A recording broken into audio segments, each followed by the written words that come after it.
সবাই বলে শাশুড়িকে নিজের মায়ের মতো দেখবা, মাকে যেমন ভালোবাসো শাশুড়িকেও তেমন ভালোবাসবা।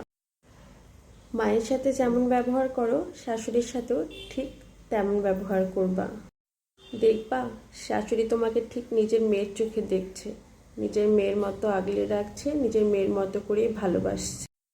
আমি বলি, বিশ্বাস করেন ভাই, শাশুড়িকে যদি নিজের মায়ের চোখে দেখেন, নিজের মায়ের সাথে যেমন ব্যবহার করেন, তাহলে শাশুড়ি আপনাকে আদর যত্ন না প্যাকেট করে বাপের বাড়ি পাঠিয়ে দেয়। নিজের মা তো সকালে উঠে নাস্তা রেডি করে চিল্লাচিল্লি শুরু করে দেয়, শুধুমাত্র ঘুম থেকে উঠে খেয়ে নেওয়ার জন্য। তারপর রান্না বান্না শেষ করে সংসারের সকল যাবতীয় কাজ শেষ করে সন্তানের মুখে ভাত তুলে দেয়। আর আমরা মেয়েরা মায়ের সাথে কি করি? সারাদিন চিল্লাচিল্লি, রাগ দেখান। যতই হাজার রাগ দেখায় মা তো সব সহ্য করে নেয়। আমাদের যত আবদার মা তো সব পূরণ করে নেয়।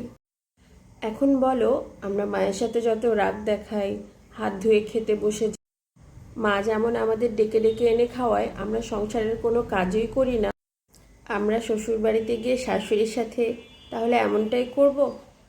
আরে ভাই, যারা বলে শাশুড়িকে নিজের মায়ের মতো ভালোবাসবা, আমি তাদের বলি শাশুড়িকে মায়ের মতো না, মায়ের থেকেও বেশি ভালোবাসি আমরা। একটা মেয়ে তার মায়ের জন্য ততটা করে না যতটা তার শাশুড়ির জন্য করে। যে মেয়ে কোনোদিন তার মাকে রান্না করে খাওয়ায়নি, শ্বশুরবাড়িতে যাওয়া মাত্রই সে মেয়ে শাশুড়িকে রান্না করে খাওয়ায়।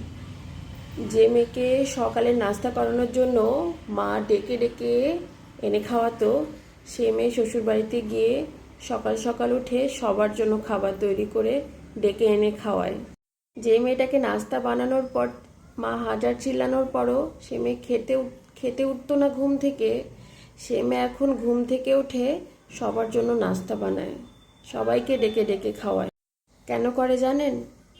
শুধুমাত্র শাশুড়িকে খুশি করার জন্য, শাশুড়ির মন পাওয়ার জন্য। তারপরও শাশুড়ির মন পাওয়া ভাই অনেক মুশকিল। শাশুড়ির মন কিন্তু এত সহজে পাওয়া যায় না। তারপরও কি আপনারা বলবেন আমরা মায়ের সাথে যেমন ব্যবহার করি, মাকে যেমন ভালোবাসি, মায়ের সাথে যেসব ব্যবহার করি সেসব শাশুড়ির সাথে অ্যাপ্লাই করতে যদি বলেন তাহলে কিন্তু করব।